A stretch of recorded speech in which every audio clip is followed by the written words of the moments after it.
Salwa Abdallah was recuperating from a cesarean section when soldiers burst into her home. They were from the Rapid Support Forces, one side in Sudan's 19-month-old war. They accused her of supporting their rivals, the Sudanese army and its allies, and threatened to kill her, her child and her mother, and rape her daughters. I gave them the money I had.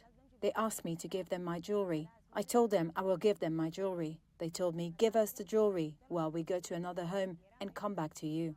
Once they left to the neighbor's home, I took my daughters quickly, despite my C-section, and moved my mother, and we hid in the animals' enclosure. The incident took place in Sudan's El Gezira last month. The eastern state has suffered a series of intense violent raids over the past 2 weeks, affecting, according to activists, at least 65 villages and towns. Having walked for days, Abdallah and her family are now at a camp in neighbouring Kassala state. They are among the 135,000 people the United Nations says have been displaced by this latest burst of violence. El Gezira had already been subject to a violent looting campaign by the RSF since it took control last December, but the defection last month of its chief in the state unleashed a series of revenge attacks. The Wad Medani Resistance Committee, a pro-democracy group, named 169 people killed since the violence began on October 20, though in a statement it said there were hundreds more. The worst incident was in El Soreha, where the committee said 124 people were killed on October 25.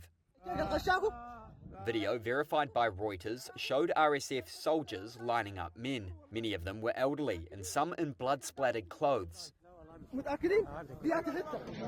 Another video, verified by Reuters, showed dozens of bodies wrapped up in sheets for burial. The RSF has denied ordering the attacks and said they were the result of the army arming local communities. The war has unleashed a hunger crisis across Sudan, with both sides accused of hindering international aid.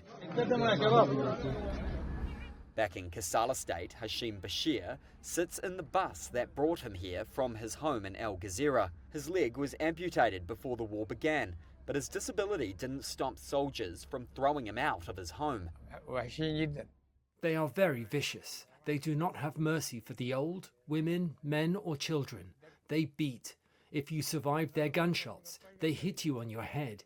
If you survive this, they will beat you with a whip just like children, and they make you cry like children. His niece, Fayeja Mohammed, says soldiers beat her uncle and threw his wheelchair on top of him. She was also beaten, she says, including her earring being ripped from her ear. They displaced us, burned down our homes and starved us, she says. May God inflict harm on them.